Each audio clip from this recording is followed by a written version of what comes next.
Voltamos agora para ver o paralelo. Então vamos com calma. Primeira coisa importante para entender uma sucessão paralela, que não é geométrico. Não é porque os resistores estão equidistantes no desenho. O desenho até pode estar em paralelo geométrico, mas não é isso que define a ligação estar em paralelo. Estar em paralelo significa estar ligado no mesmo U, na mesma diferença de potencial. Só vai estar em paralelo se eles estiverem ligados no mesmo par de letras. Grava isso, animal. No mesmo par de letras. Então, mesmo par de letras. Por quê, professor? Porque cada letra representa um potencial, e se é o mesmo par de letras, vai significar que todos eles estão no mesmo U, portanto, em paralelo. Bom, e a segunda coisa para você perceber que existe um paralelo é que a corrente total agora, ao invés de se manter num caminho único, a corrente total vai se dividir. Ela se divide sempre num nó, como a gente vai ver. Bom, então eu fiz uma representação clássica aqui, mas não é a única representação possível, de 3 resistores ligados em paralelo. Como é que a gente enxerga que eles estão em paralelo se não tem nada a ver com geometria, animal? Nada a ver com geometria. Bom, eu preciso então colocar as letras.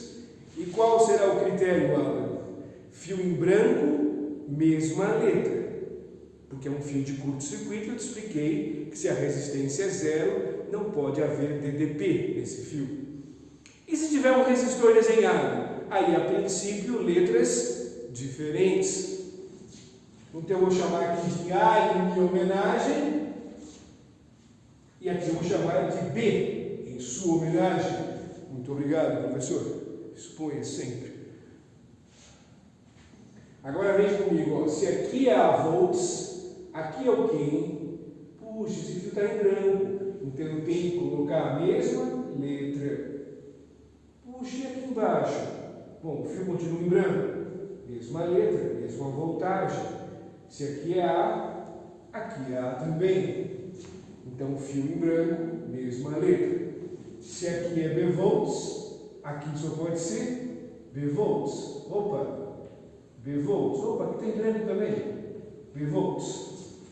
Então, olhe para o desenho. Você vai notar que todos os resistores, o amarelo, o laranja e o azul, para quem sabe as cores, estão ligados no mesmo par de letras. O que vai significar que na hora que eu fornecer um certo U entre A e B, com a minha bateria, esse U vai estar distribuído igualmente para os 3 resistores. Ou seja, que todos eles estarão ligados no mesmo U, na mesma diferença de potencial. Puxa, mas aí o que vai acontecer com a corrente? Vamos pensar. Se eu tenho um certo U entre A e B e a resistência é R1, dá para dizer que aqui eu tenho uma corrente I1, usando o Curie. Se você olhar agora para o resistor abóbora, eu tenho o mesmo U e uma resistência diferente, R2. Então, eu vou ter uma corrente diferente, I2.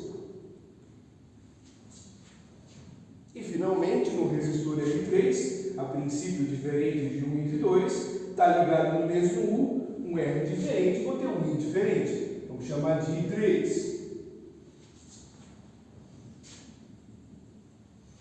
Então veja que no paralelo a corrente elétrica pode ser diferente se os resistores forem diferentes.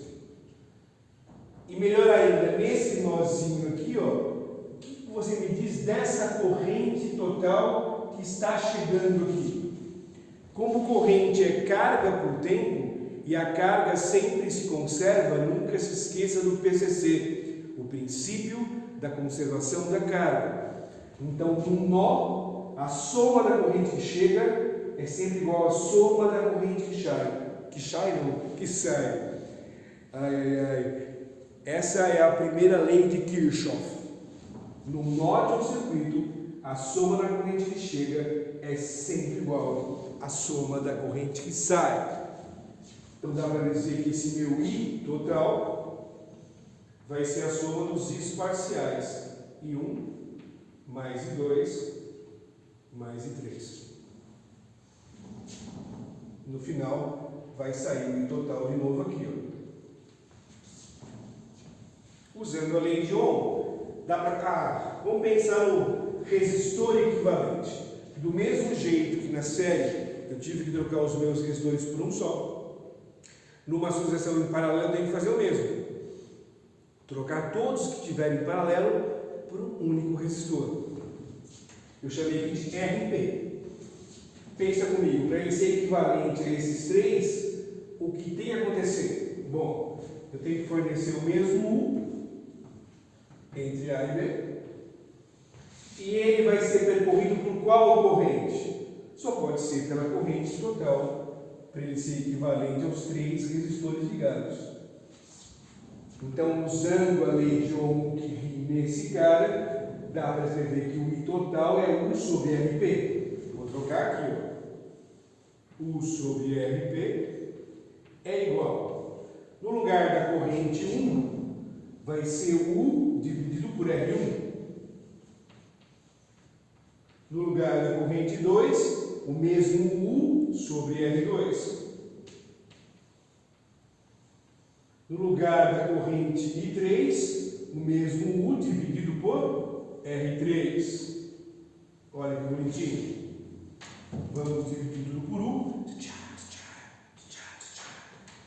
E a gente mostra que 1 sobre a resistência equivalente em paralelo, ou seja, o inverso dela, é 1 sobre R1 mais 1 sobre R2 mais 1 sobre R3, e assim, se fosse em N,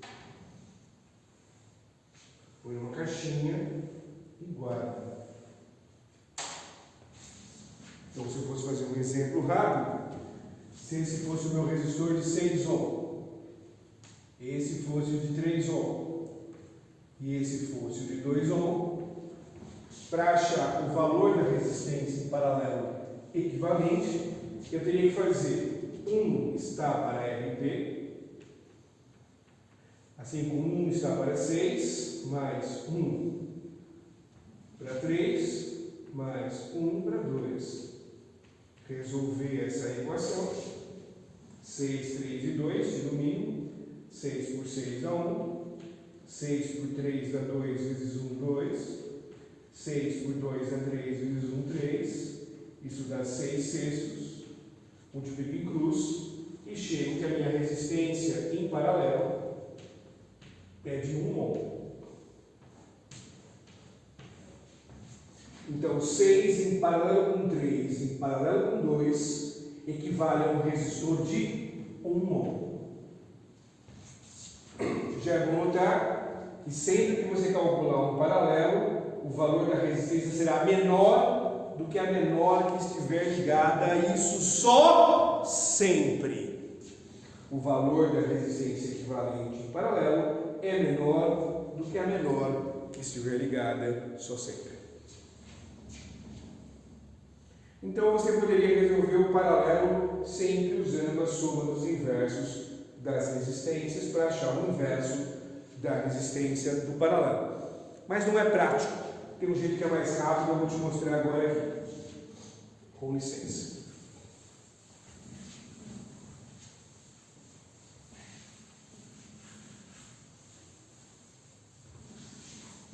O jeito mais rápido é fazer para 2 resistores por vez. Então, para 2 resistores em paralelo, se eu tiver apenas 2, eu ficaria 1 sobre a resistência em paralelo igual a 1 sobre R1 mais 1 sobre R2.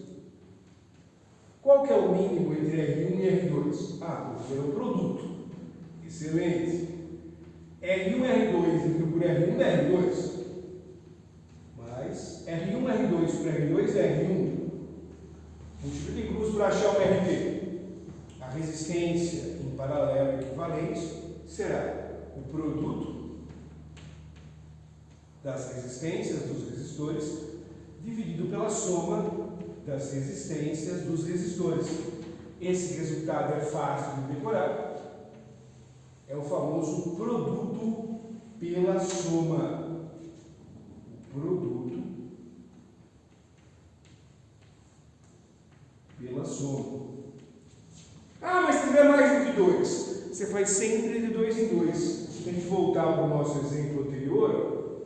Vamos lembrar? Eu tinha aquele resistor de 6, ligado a um resistor de 3, ligado a um resistor de 2, 3 em paralelo. Então a gente tinha lá 6 ohm, 3 ohm, 2 ohm. Como é que a gente aplicaria isso bem rápido? A gente começaria fazendo esse em paralelo com esse. Faz de cabeça, produto pela soma. 6 vezes 3, 18. Divide pela soma. 6 mais 3, 9. 18 por 9, 2. Aí você pega esse de 2 e faz com o outro que sobrou. Produto, 2 vezes 2, 4. Divide pela soma. 2 mais 2, 4. 4 sobre 4, 1 ohm. Então, muitas vezes é mais rápido, ao invés de ficar fazendo a soma dos inversos para achar o inverso daquilo que você quer, você fazer direto o produto pela soma de 2 em 2 lá no paralelo. Beleza? Só tem um caso que fica ainda mais fácil, mas aí só vale para resistores iguais. Então, para N resistores iguais em paralelo, mas tem que ser iguais, ficaria 1 sobre R paralelo igual 1 sobre R mais 1 sobre o mesmo R mais 1 sobre o mesmo R N vezes. Bom, como é que você faz essa soma N vezes? Você usa o produto. Isso é N vezes 1 sobre R. Aí você resolve aqui o valor da resistência equivalente em paralelo para mostrar que ela vai ser R dividido por N.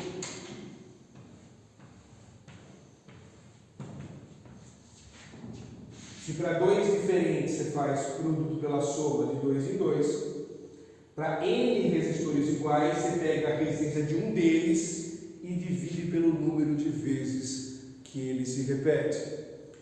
Então, se eu tenho 10 lâmpadas iguais, para achar a resistência da equivalência em paralelo, eu pego a resistência de uma das lâmpadas e divido por 10. Então, para resistores iguais, no paralelo, o equivalente é R dividido por N. Agora eu tenho que explicar por que a gente usa o paralelo no dia a dia. Vamos apagar aqui de novo. Já copiou? Dá uma pausa se for necessário e já voltamos. Vou mostrar a aplicação que era uma instalação residencial. Então, numa residência, numa casa, fazendo uma aproximação, esquecendo que a corrente é alternada e fazendo um equivalente com corrente contínua, dá para você entender a instalação residencial. Vou fazer aqui um exemplo. Vou imaginar que eu tenho aqui 2 fios vindo do poste da sua casa, na frente da sua casa, que um dos postes traga uma fase de mais 110 volts de potencial, o outro menos 110 volts de potencial. Como esse fio está em branco, ele é um fio de curto-circuito. Isso quer dizer que se aqui eu chamar de A, ou seja, se o A for mais 110, aqui é a, ou seja, 110 aqui, 110 aqui, 110 aqui, 110 aqui. Se essa for a outra fase negativa, de menos 110, aqui também é um fio em branco. Vou chamar aqui de B-volts. Aqui vai ser B-volts, aqui vai ser B-volts, aqui vai ser B-volts. Agora você já entende, por exemplo, porque aquela pomba maldita, quando pousa na fiação, que pombo horrível, não sei, nem uma pomba. Que bosta, beleza. Por que essa pomba não toma choque, né, animal? Ela não toma choque porque os pezinhos dela estão em pontos de mesmo potencial. Então a diferença de potencial na pomba é zero, ou quase zero na prática, o que faz com que a corrente seja desprezível e a pombinha consiga ficar pousada no fio, mirando você ali embaixo. Mas o que aconteceria se essa pomba fizesse um plié e colocasse a outra patinha no outro fio? Aí é nuggets, Aí haveria diferença de potencial de 220 volts na teta da pomba, passaria corrente por ela e ela daria uma ligeira falecida. Pombas à parte, deixa eu apagar ela aqui. Vamos continuar com a minha explicação. Não desista aí. Então, voltando para o parágrafo da sua casa. Vamos ligar uma lâmpada. Bom, para ligar uma lâmpada aqui, eu teria que ligar um terminal numa fase, o outro terminal da lâmpada na outra fase. Vamos imaginar que essa lâmpada que eu liguei seja uma lâmpada de 220 volts, 220 ohm de resistência elétrica. Então eu liguei ela em 220, porque entre mais 110 e menos 110 eu tenho um U justamente de 220 volts. Aplicando o que ria aqui na lâmpada, já que ela é um resistor, você acharia uma corrente simpática de 1 ampere. A corrente vai do mais para o menos, e na hora que eu liguei essa lâmpada, eu teria 1 ampere passando na lâmpada.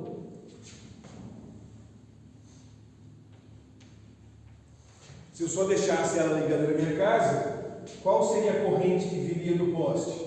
1 ampere. Agora vamos imaginar que eu vou ligar uma lâmpada igual a essa em paralelo com essa. O que é ligar em paralelo? É ligar equidistante? Não, animal! É ligar no mesmo par de letras. Eu vou ligar uma outra lâmpada assim. Exatamente. No mesmo par de letras. No mesmo U. Em paralelo com a outra lâmpada. Se é uma lâmpada igual a essa, quantos amperes eu vou ter nela?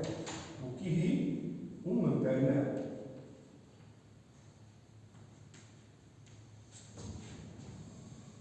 O que acontece então com a corrente total? Continua sendo 1? E essa é a multiplicação dos amperes? Claro que não, irmão. Na hora que você ligou a segunda lâmpada, a corrente total aumenta na entrada e na saída.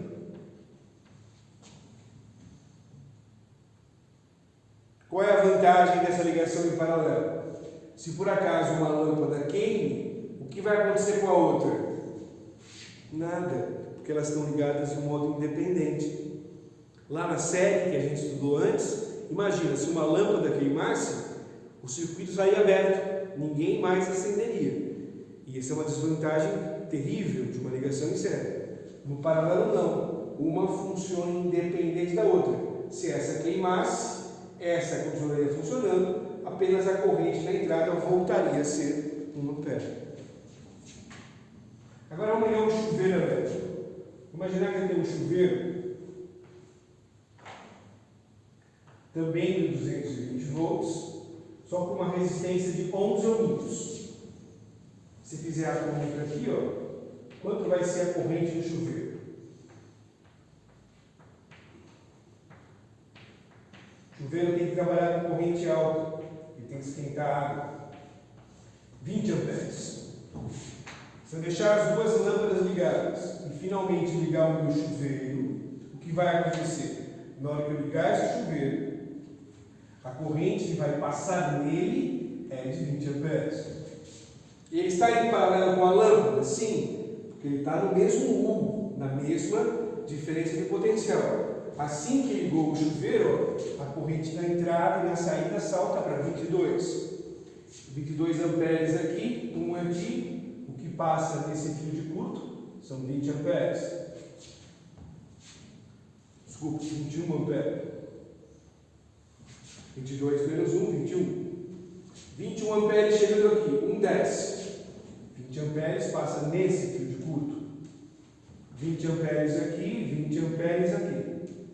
20 mais 1, 21 nesse fio de curto. 21 mais 1, 22. E aí você vai vendo que na sua casa, quanto mais equipamentos você ligar, o que vai acontecer? Maior vai ser a corrente na entrada e na saída, maior vai ser a corrente nos fios de curto. Qual que é o risco disso?